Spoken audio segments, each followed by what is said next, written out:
leitura. E o I Ching é justamente isso. É a porta, né? É a porta. Ou a chave para a gente se abrir. Grande porta. Vamos a mais uma pergunta, por favor. Quero perguntar para o Val uma coisa que eu sempre me questionei, uma pergunta prática e objetiva, mas que eu queria saber se a consulta de tarô, a leitura, ela deve ser cobrada ou não? Olha, aí você tocou num cerne, quer dizer, talvez um dos pontos mais éticos, né, de todo o trabalho. É óbvio que, como todo trabalho que você mexe com energia, dinheiro seria muito pouca coisa para repor toda essa energia. Citando Freud, que a gente já vem falando dele às vezes, Freud dizia: dinheiro é brincadeira dos adultos. Essa coisa de brincadeira dos adultos é no seguinte sentido: o dinheiro usado como convenção. Então, por que você vai pagar? Porque você não vai dar abóbora, batata, galinha. Nós não vivemos mais nessa época. E por que pagar por essa questão, né? Por essa resposta? Aí eu vou dizer também de um outro mestre, Gurdjieff, que ele dizia uma coisa: se você não cobrar nada, além da pessoa não dar pelotas para aquilo que você falou, você ainda vai carregar o karma dela. Porque você foi mexer na energia dela. Então isso simplifica muito as coisas, já que vivemos numa sociedade onde esse padrão financeiro, esse padrão dinheiro, é algo que possibilita a troca, é a coisa mais simples.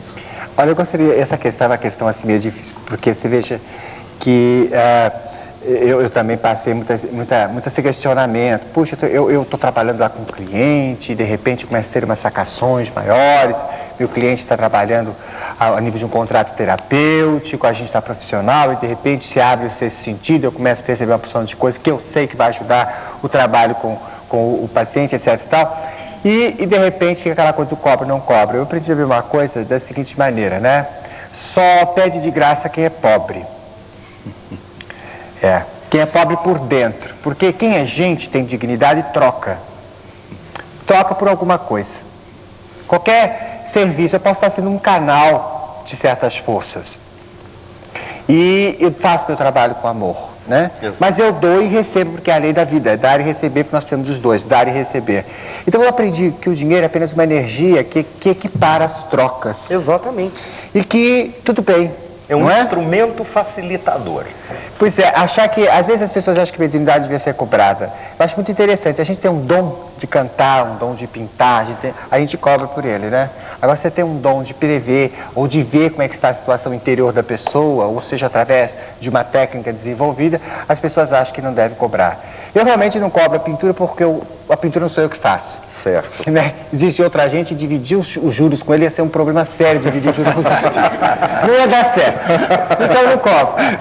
Mas toda e qualquer outra possibilidade ou faculdade que eu tenha, que eu possa exercer na minha profissão, que é remunerada, eu a faço com a maior tranquilidade. E acho que isso cresce o trabalho da gente, não é verdade? Lógico, lógico. E poder se dedicar 8, 10, 12 horas, né, fazendo esse serviço e ter uma recompensa por ele, poder viver, né, significa que eu teria mais tempo para me aperfeiçoar. Exatamente. Então acho que foi muito boa essa pergunta, porque vamos tirar um pouquinho dos preconceitos que espiritualismo não tem nada a ver com dinheiro. Isso é mentira, eu não acho nada mais sagrado, mais ordenador do que o dinheiro. O que nós somos sem ele, né?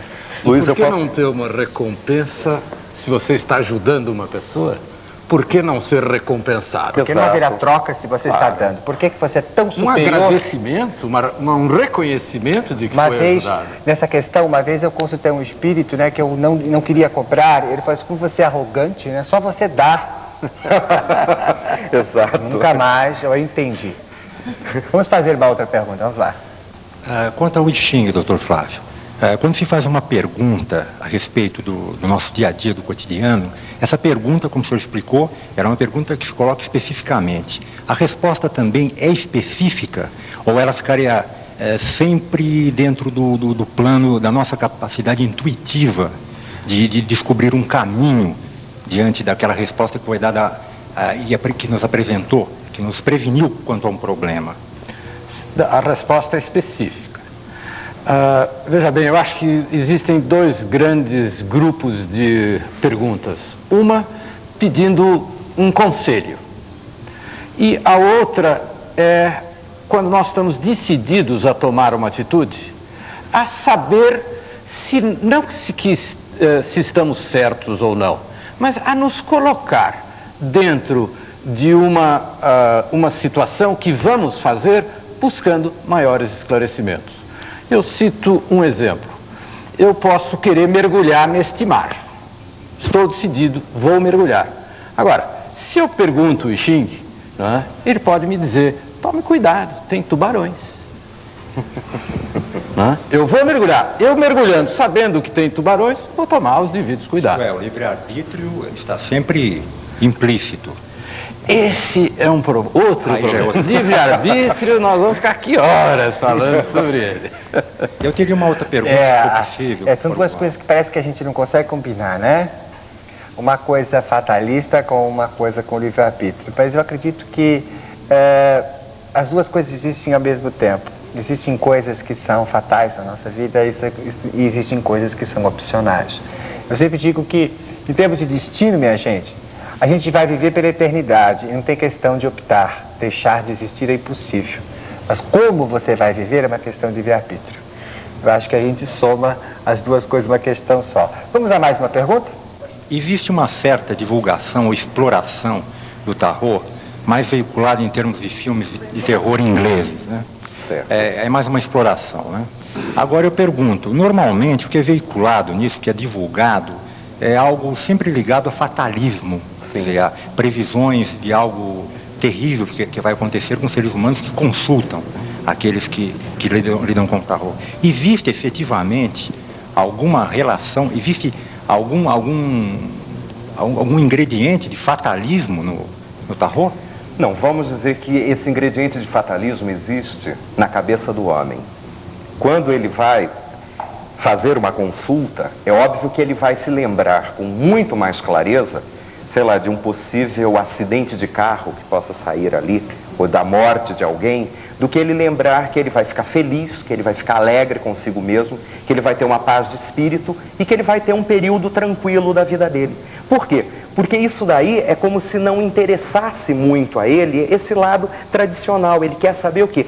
Os grandes cataclismas. E os ingleses, talvez até por seu fleugma tão contido, eles gostem muito desse lado, vamos dizer, mais fantasioso, mais aquela coisa, né, terror da Hammer, aquela coisa com muito sangue, Dr. Phibes e tal, que o quê? Atende a um inconsciente inglês. É óbvio que no inconsciente brasileiro, talvez nossos monstros sejam outros. Tocam samba, né? Tá de sacanagem. É verdade, né? Vamos a mais uma pergunta. Walterson, nós estamos iniciando agora a nova era. Então eu queria saber o que o tarô traz, qual a mensagem que ele traz nesse ano de 89 para nós. Você poderia até colaborar comigo nesse sentido, se fosse possível. Luiz, claro, eu peço sua licença. Por favor, tire uma carta aqui, já que você fez essa pergunta. Perfeito. Saiu aqui o arcano número 20, a ressurreição. O que é esse recado? Estamos vivendo um tempo de crisálida. Não somos mais lagarta, mas ainda a nossa borboleta não está pronta. Não adianta a gente querer nascer, voar, colocar toda a nossa asa para fora agora, porque nós ainda não temos energia, força suficiente para isso. Por isso que o momento mais importante é nós entendermos que tudo que nós podíamos fazer já foi feito. Nós estamos agora mudando a nossa personalidade, mudando todo o nosso esqueleto arquetípico, né, para preparar para essa nova era, que já está sem duvidamente acontecendo. Não adianta a gente forçar, querer que aconteça rapidamente. O mais importante é cada um ter a consciência de cumprir o seu papel. E se você cumprir o seu papel, é óbvio que o tarô vai lhe trazer a maior mensagem que existe, o quê? Celebre Deus com alegria. Beleza, muito obrigado.